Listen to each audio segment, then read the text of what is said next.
It seems as each day goes by after the great purge of thousands, if not hundreds of thousands, of social media accounts on Facebook, Twitter, and whole platforms like Parler being deplatformed and scrubbed from the internet, countries outside the United States are starting to ramp up their anti-censorship ordinances and bills and legislation against these social media companies. Ironically, and actually in a somewhat sarcastic, hilarious fashion, Mexico is one of the most recent countries to come out against this censorship.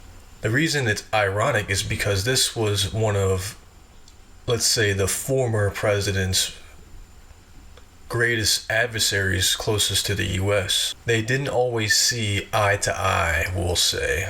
Which is why when I saw this article trending on the AP website, I kind of had to do a double take to be like, is this an Onion piece? Is this the Babylon Bee posting this? No, this is AP, a pretty reputable website.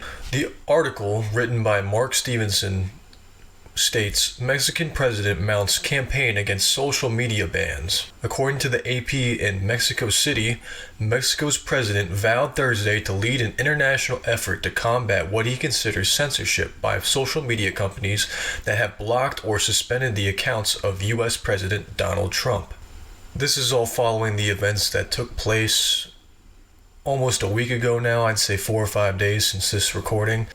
A independent news source that I like to follow named Tim Pool, which I'm sure you heard of, had his whole Facebook account demonetized and pretty much shadow banned for just following the coverage. In fact, he was against what happened there. He highly condemned the riots that took place, but he was still demonetized just for covering the event. So that is why it's so dangerous for this censorship to continue, because if you're getting censored for just covering the event, that is a dangerous precedent to carry on from here on out. There is a reason there is a mass exodus from the website called Twitter to websites like Parler, which got deplatformed, so now people are going to websites like Gab, who had to build their own platform and their whole infrastructure to essentially bunker themselves and shield themselves from this censorship. Which is why when countries like Poland, Uganda, and now Mexico coming out against this censorship is a big deal. President Andrés Manuel López Obrador's administration is reaching out to other governments to form a common front on the issue. I can tell you that the first G20 meeting we have, I'm going to make a proposal on this issue, the president said. Yes, social media should not be used to incite violence and all that, but this cannot be used as a pretext to suspend freedom of expression.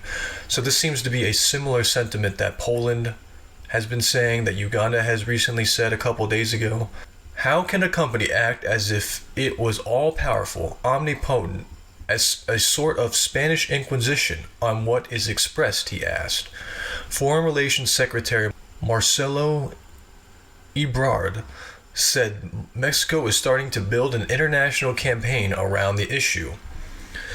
It is unclear whether these politicians, which you can't really trust what their true intentions are doing this just for the clout or because it's trending to be anti-censorship, but either way, I try to look into the positives of all this, and the fact that this is actually being openly talked about at these summits like G20 and these events where all these governments are getting together, it's a good thing.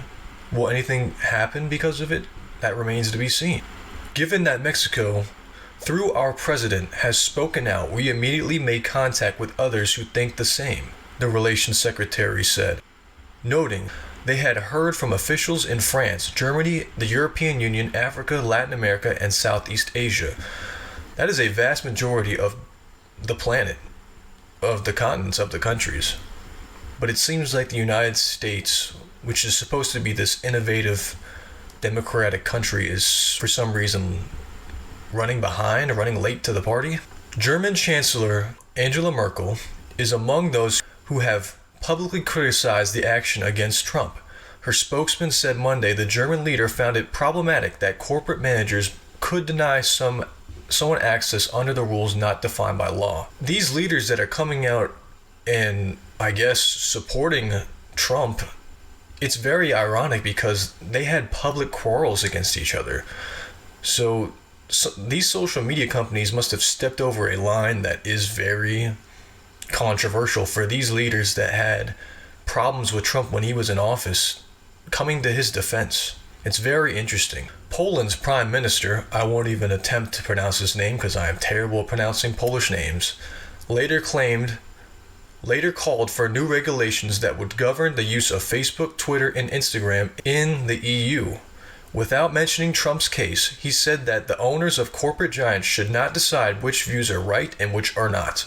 I have made several videos around that topic. Mexico's president has not said whether he is thinking of trying to regulate social media platforms or perhaps just switching to a new outlet. On Tuesday, he posted an invitation on Facebook, the platform he most frequently uses, for his followers to switch to Telegram. So he's doing a twofold thing. He's wanting more regulation, but he's also supporting alt tech, which you should also do. Stop letting these companies monopolize and get all the market share and then dictate all the rules. There should be alternative platforms. That is the definition of freedom. Having choices. Having independence to go to other options. Jesus Ramirez, the president's spokesman, said the Telegram account has been open for a while, suggesting the switch was not related to Twitter, Facebook, and other platforms acting against Trump after a mob of his supporters broke into the Capitol. Obrador, the president, says private companies should not have the right to decide who can speak, but the issue also displays his closeness to Trump and his off-again, on-again love of social media. Mexico's president manages his own social media accounts and is not being ironic when he uses a favorite phrase, the blessed social media.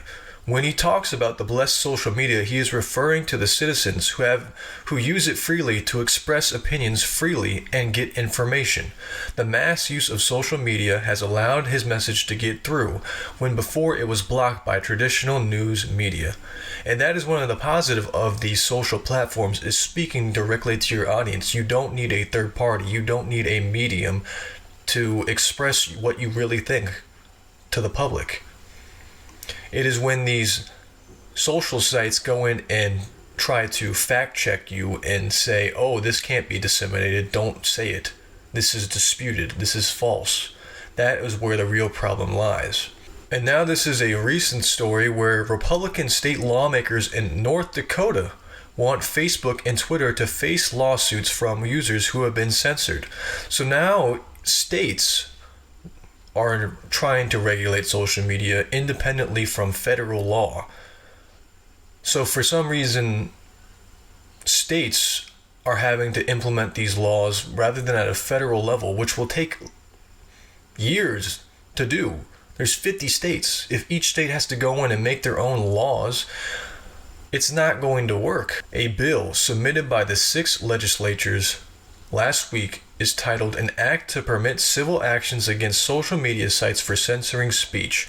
It says that social media websites with over 1 million users would be liable in a civil action for damages to the person whose speech is restricted, censored, or suppressed, and to any person who is reasonably or otherwise would have received the writing, speech, or publication.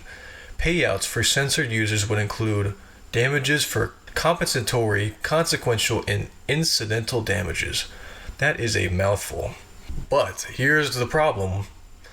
Even if North Dakota passed this legislature, the bill would likely have no effect due to a conflict with federal law, which I was saying. As long as the federal government oversees state legislature, it really is just for show.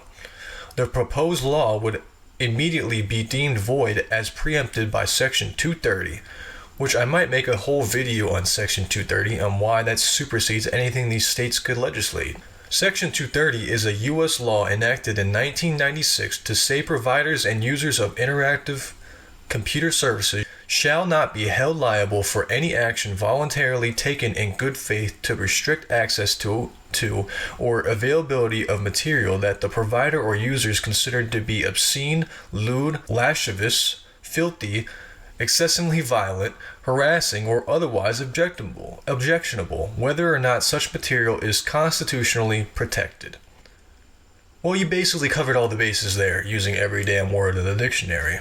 The law thus gives legal protection to companies that moderate user-generated content on the other platforms they operate. The law has been a major topic of controversy recently, particularly among Republicans, with President Trump demanding that the social media companies be stripped of their legal immunity. There has to be a middle ground. I see a lot of people from, I guess you would say, the right, conservatives, saying, totally repeal Section 230. Well, it's not that simple.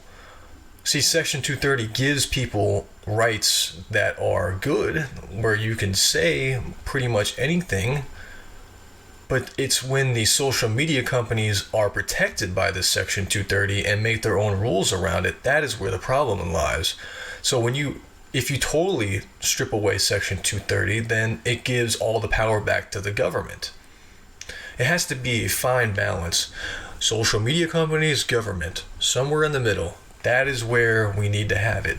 More updated law. This is from 96. I don't even think social media companies were a thing in 96. It should be updated like every other legislation should be updated for the modern times. There needs to be compromise.